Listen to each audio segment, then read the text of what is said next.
Hi, I'm Margaret Giles with Morningstar. 529 Education Savings Plans offer a tax-advantaged way to save for college and other education expenses. Here today to discuss the 529 plans that earn Morningstar's top medalist rating and the qualities that set them apart is Hyunmin Kim. Hyunmin is an analyst with Morningstar Research Services. And a quick note to viewers before we begin, we're including a link to Morningstar's 529 plan ratings in the transcript of this video. Well, thanks for being here today, Hyunmin. Thank you. All right, so I want to start with the basics before we get into the ratings. So what are 529 plans and how do they work? Yeah, so 529 Education Savings Plans, they are tax-advantaged investment vehicles. So it's kind of like how you would use a brokerage account, but they have limited options. The benefit of that is that your money grows tax-free, and then when you use the money for qualified education expenses like tuition or room and board, in some cases, then you don't have to pay taxes on your capital gains. Usually, it offers an investment menu that includes some sort of target date-like option. So it would start with more stocks or risk assets, and then as your beneficiary grows and gets closer to their college enrollment, the portfolio would automatically de-risk. Or you can also build your own portfolio of different fund options. Great. So 529 plans are offered by state. Are there benefits for an investor that chooses to stay in the state that they live in? Or, is it better for them to look out of state? Yeah, so all 529 plans come with the federal level tax benefits, but depending on the state that issues the 529 plan, it could come with different levels of tax credit or tax deduction. So if your state offers a generous tax benefit, then it would make sense for you to stay in state in terms of 529 plans. But if you live in a state or file taxes in a state that does not offer that good of a tax benefit for 529, then it would make sense for you to look around. Okay, so state by state basis. Yeah. So Morningstar rates 529 plans on an annual basis. What are the traits that you look for? Yeah, so the way we evaluate 529 plans is similar to how we look at mutual funds, but with added considerations for 529 specific things. So we would look for a very robust and repeatable asset allocation process, reasonable investment processes, good fund selection and monitoring processes. And for 529s, we look at the state entities or the governing entities that oversee the 529 plan. So they get a separate evaluation. And then as we do for all Morningstar evaluations, we look for reasonable, ideally low fees. Absolutely. So this time last year, there were two plans, 529 plans, that had received gold ratings. But now there are 5 plans that received that designation. So what's changed?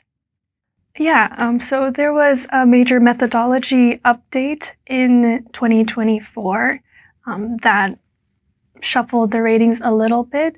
It should not have made too dramatic of a change, but it did upgrade 3 more plans into that gold tier.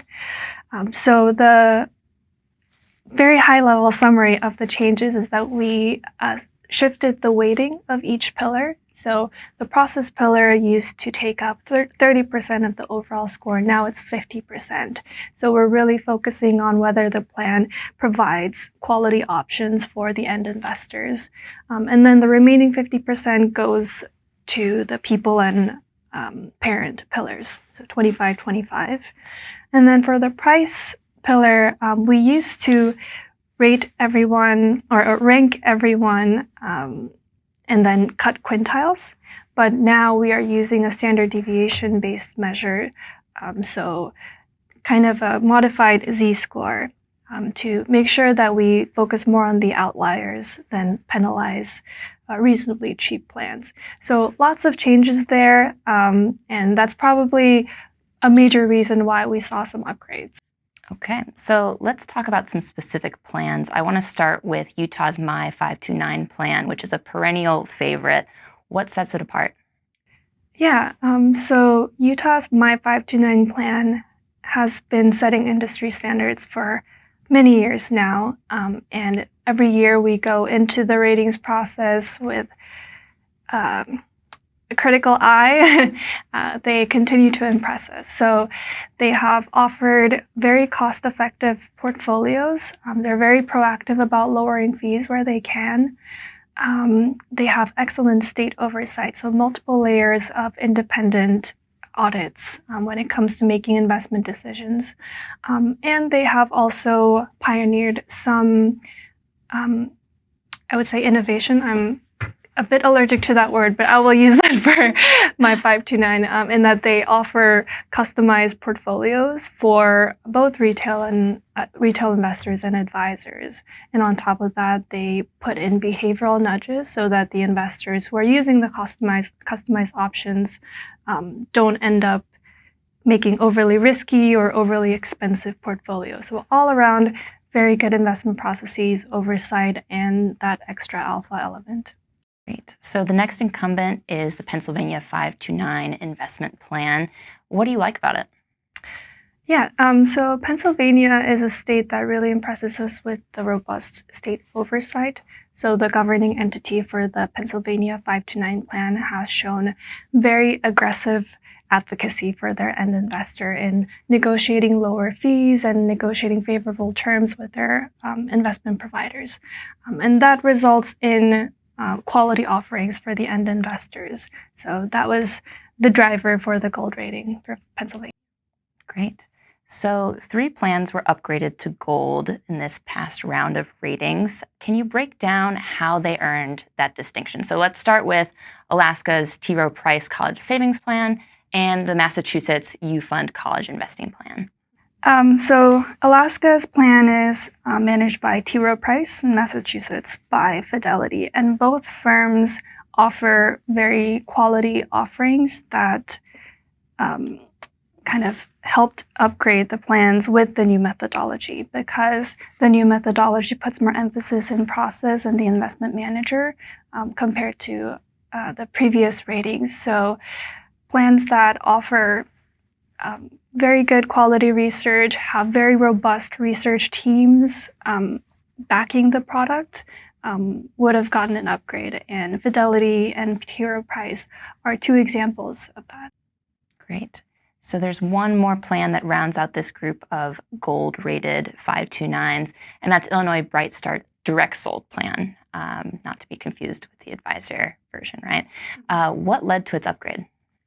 Yeah, so Illinois' Bright Start program is not managed by an external program manager, it's in-house, but the plan still earns a high process because the team is very invested, very involved in the fund selection and monitoring process.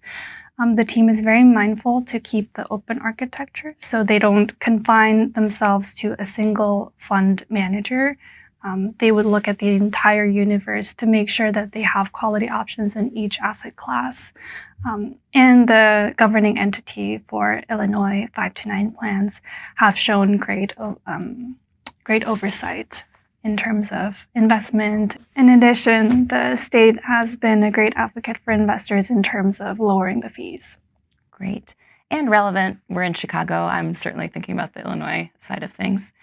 So to wrap up, let's say an investor is already in a 529 plan, but maybe it receives a neutral or a negative rating from Morningstar, lower end of the scale. Can they switch to another 529 plan, and is it worth switching? Yeah, so investors can roll over from one 529 plan to another one once a year or once every 12 months without any tax consequences. But if they were to roll over from one 529 plan to another more than once, then it could trigger a tax event. So you would have to be prudent about which plan you would roll over to. And then in considering whether to move 529 plans or not, you would have to look at the investment appeal of the other 529 plans, and most importantly, what type of state tax benefits you would be foregoing. Absolutely. Well, thank you, Hyunmin. This is really helpful, and I appreciated the extra detail on these gold-rated 529 plans. Of course, thank you. All right. I'm Margaret Giles with Morningstar. Thanks for watching.